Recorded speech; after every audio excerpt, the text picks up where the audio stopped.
भूतों का कोई वास्तविक आकार नहीं होता। वो किसी भी शरीर में जाकर उसी के अनुरूप बदल जाते हैं। इसी से प्रेरित होकर ये घोस्ट की कहानी लिखी गई है।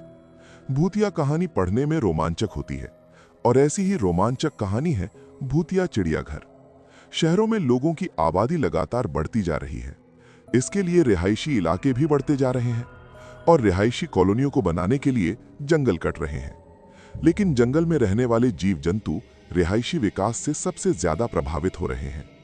ऐसे ही सरकारी आदेश के अनुसार एक जंगल काटा जा रहा था। उस जंगल में बहुत से जंगली जानवर थे जिनको संरक्षित करने के लिए एक चिड़ियाघर बनाने पर विचार चल रहा था।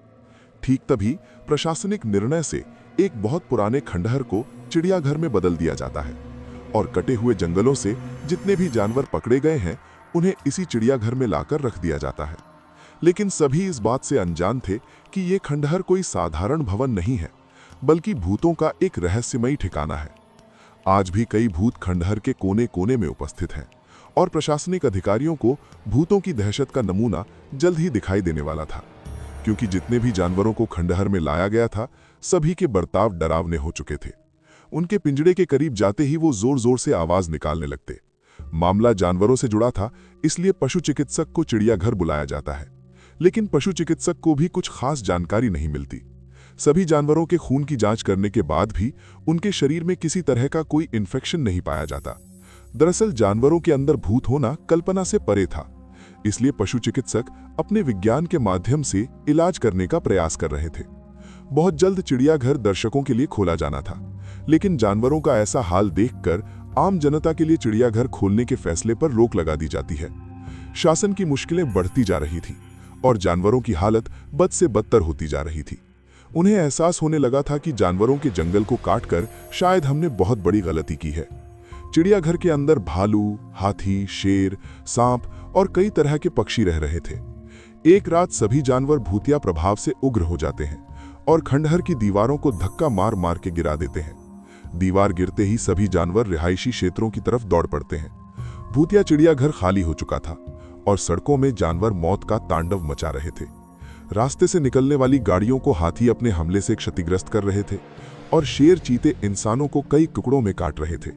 शहर की सड़कों पर खून की नदियां बहने लगी और प्रशासन हाथ में हाथ धरे बैठा था। किसी को कुछ समझ में नहीं आ रहा था कि इतने सारे जानवरों को कैसे काबू में किया जाए। सारे शहर में कर्फ्यू लगा दिया गया था। सभी को लग रहा था कि जंगली जानवर अचानक जंगलों के कटने से पागल हो चुके हैं, इसलिए इतना नरसंहार कर रहे हैं। किसी भी कानून में इंसानों की जान को प्राथमिकता दी जाती है, इसलिए जंगली जानवरों को मारने के आदेश जारी कर दिए जाते हैं और आदमखोर जानवरों को हेलीकॉप्टर की मदद से ट्रैक किया जाने लगता है। शहर के चारों तरफ मौत मंडरा रही थी।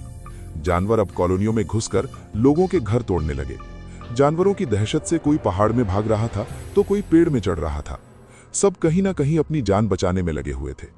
सारे शहर में आर्मी तैनात कर दी जाती है और आर्मी टैंक रोड पर जानवरों को ढूंढ ढूंढ कर मार रहे होते हैं। लेकिन जानवरों के अंदर भूत सवार थे, इसलिए वो बेखौफ होकर आर्मी के टैंकों की धज्जियां उड़ा देते हैं। हाथी अपनी जोरदार टक्कर से कई टैंकों को धाराशायी कर देते हैं। जानवर किसी के कंट्रोल में नहीं आ रहे थे। तभी अचानक ऊपर उड़ रहे हेलीकॉप्टर पर एक विशालकाय बाज झपट्टा मार देता है, जिससे हेलीकॉप्टर का संतुलन बिगड़ जाता है और हेलीकॉप्टर घने जंगल में जा गिरता है, जिससे जंगल में एक जोरदार धमाका होता है और हेलीकॉप्टर के अंदर उपस्थित सभी लोगों की जान चली जाती है। भूतिया जानवरों ने आतंक मचा दिया था, लेकिन इसके लिए जिम्मेदार हम लोग थे, जिन्होंने उनके जंगलों को अपने फायदे के लिए कटने दिया और जंगली जानवरों को मजबूरी में उस भूतिया चिड़ियाघर में आकर रहना पड़ा। आर्मी की गोली से अचानक एक शेर मर जाता है, जिसे उठाकर अनुसंधान केंद्र लाया जाता है ताकि उसकी जांच से पता लगाया जा सके कि सभी जानवर किस वजह से ऐसा बर्ताव कर रहे हैं। सभी परीक्षणों की रिपोर्ट आने के बाद वैज्ञानिकों को पता चलता है कि जानवरों के मानसिक हार्मोनल परिवर्तन हुए हैं और ये बदलाव कुछ समय पहले ही हुए हैं। लेकिन ऐसा क्यों हुआ और जानवर ऐसा किस वजह से कर रहे थे, इसका पता खंडहर के अंदर ही चल सकता था। वैज्ञानिकों को खंडहर में कुछ संदेह उत्पन्न होता है, इसलिए वो जांच करने के लिए अपने यंत्रों के साथ उसी भूतिया चिड़ियाघर पहुंच जाते हैं और सारे खंडहर के कोने कोने की फ्रीक्वेंसी की जांच करते हैं। तब उन्हें अपने डिवाइस पर आत्माओं के होने के संकेत दिखाई देते हैं।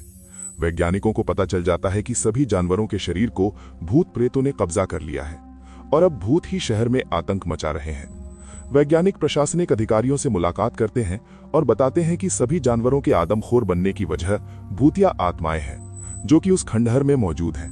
हमें जानवरों के अंदर से भूत निकालना होगा ताकि जानवरों को संरक्षित किया जा सके और शहर को शमशान बनने से रोका जा सके। जानवरों को पकड़ने के लिए स्पेशल कमांडो की एक टीम बनाई जाती है जिन्हें कुछ खास हथियार दिए जाते हैं। कमांडो एक एक करके सभी जानवरों को बुलेट गन इंजेक्शन की मदद से काबू में कर लेते हैं, लेकिन मजबूरी में कुछ जानवरों को जान से मारना पड़ता है। जानवरों को रिसर्च सेंटर लाया जाता है और उनके मानसिक बर्ताव को ठीक करने के लिए उनका न्यूरो हार्मोन ट्रांसप्लांट किया जाता है। कई दिनों के इलाज के बाद सभी जानवरों की हालत ठीक होने लगती है, लेकिन उस भूतिया चिड़ियाघर को हमेशा हमेशा के लिए ध्वस्त कर दिया जाता है। भूत केवल इंसानों को नहीं, जानवरों को भी क्षति पहुंचा सकते हैं। ये बात वैज्ञानिकों को समझ में आ चुकी थी और जानवरों के आतंक के खत्म होने के साथ ये कहानी भी समाप्त हो जाती है।